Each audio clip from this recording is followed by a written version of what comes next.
बिस्मिल्लाहिर्रहमानिर्रहीम। अस्सलाम वालेकुम स्टूडेंट्स, कैसे हैं आप लोग जी।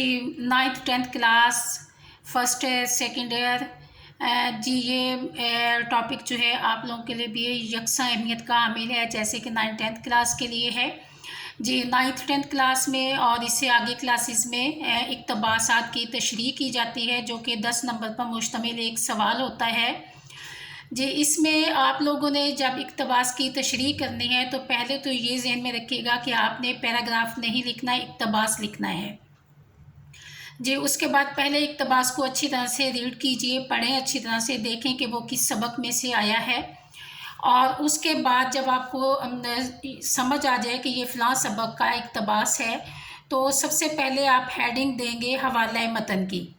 हवाले मतन की हेडिंग देने के बाद आप उसके नीचे लाज़मी मार्कर के साथ लाइन लगाएं और उसके बाद उस हेडिंग के नीचे जो पहली हेडिंग आएगी सबक का उन्वान, सबक का नाम नहीं कहेंगे, सबक का उन्वान।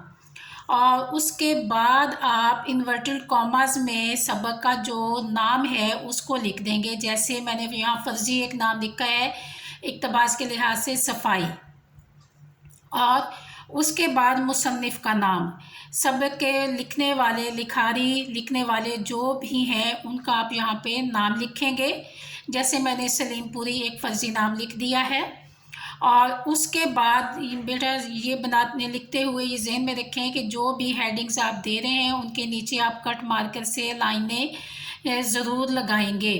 और दूसरा नंबर आ जाएगा फिर ख़त कशीदा अल्फाज के मायने, यानी कि वो अल्फाज जिनके ऊपर लाइन लगी होती है उनको ख़त कशीदा अल्फाज कहते हैं। सिर्फ़ आपने उन्हीं के मायने लिखने होते हैं, ठीक है। अपनी तरफ से मायने नहीं लिखने चाहिए कि आप ये सोचें कि जिन अल्फाज के मुझे मायने आते हैं वो मैं लिख दूँ। बेटा ये इस तरह से आपके नंबर भी कट सकते हैं।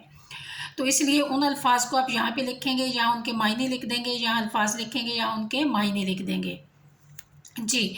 उसके बाद तीसरा पॉइंट जो आ जाएगा वो आता है तशरीह का जी। तशरीह की आप हेडिंग देंगे, हेडिंग देने के बाद नीचे उसके लाइन लगाएंगे। लाइन लगाने के बाद देखिए जहाँ आपकी लाइन ख़त्म होगी वहाँ से आपने तशरीह स्टार्ट करनी है, ठीक है।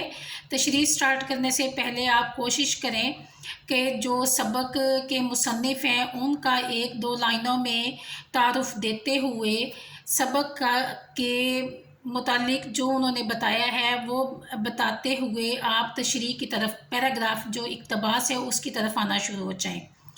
और तशरीह में आपने ये करना है कि जो तशरीह लिखेंगे वो उस इक़्तिबास को मद्देनज़र रखते हुए अपने आसान अल्फाज में लिखेंगे और तकरीबन सबक, पूरे सबक को ज़हन में रखते हुए आपने तशरीह को उस इक़्तिबास में शामिल करते जाना है, ठीक है। और आपकी तशरीह जो है कम अज़ कम जो है 1.5 सफ़े पर मुश्तमिल होनी ज़रूरी होती है। 1.5 सफ़े पर आपकी तशरीह होनी चाहिए। तो बेटा जब इस तरह से आप अपनी उस तशरीह में उस उन्वान के हवाले से, मौज़ू के हवाले से आप उसमें कोई हदीस, कुरानी आयत, कोई ज़रबुल मिसल भी शामिल कर सकते हैं, कोई शेर भी शामिल कर सकते हैं। ये देखें 2 इक़्तिबासात की तशरीह करनी होती है और ये 10 नंबर का सवाल होता है। बेटा अगर आपको सबक का ख़ुलासा अच्छी तरह से याद है तो तशरीह करना कोई मुश्किल नहीं होता। तशरीह को अपने अल्फाज में, आसान अल्फाज में करना चाहिए हमेशा, और 1.5 सफ़े पर मुश्तमिल होनी चाहिए। जब आपकी ये तमाम आपने पॉइंट्स लिखे होंगे, इसमें आपने हेडिंग्स का ख्याल रखा होगा और इमला की गलती नहीं होगी, खुशख़ती होगी, कट पेन का इस्तेमाल किया होगा, तो इंशाल्लाह आपको उस 10 नंबर के सवाल में से 9 नंबर आपके पक्के हैं बेटा। तो इसलिए आपने इक़्तिबास की तशरीह को लिखते हुए इन तमाम पॉइंट्स को मद्देनज़र रखना है। तो इंशाल्लाह आपको 10 में से 9 नंबर ज़रूर मिलेंगे। और बेटा कोशिश किया करें कि आप लोग मुझसे पूछें, अगर कुछ आपने पूछना है कमेंट्स में, बॉक्स में आप लोग मुझसे कोई सवाल पूछ सकते हैं। और मैं कोशिश करूँगी कि आप लोगों को जो भी आपके फ़ायदे के दे सकते हैं लेक्चर्स, वो लेक्चर्स आप लोगों को देने की कोशिश करूँ। अल्लाह हाफ़िज़।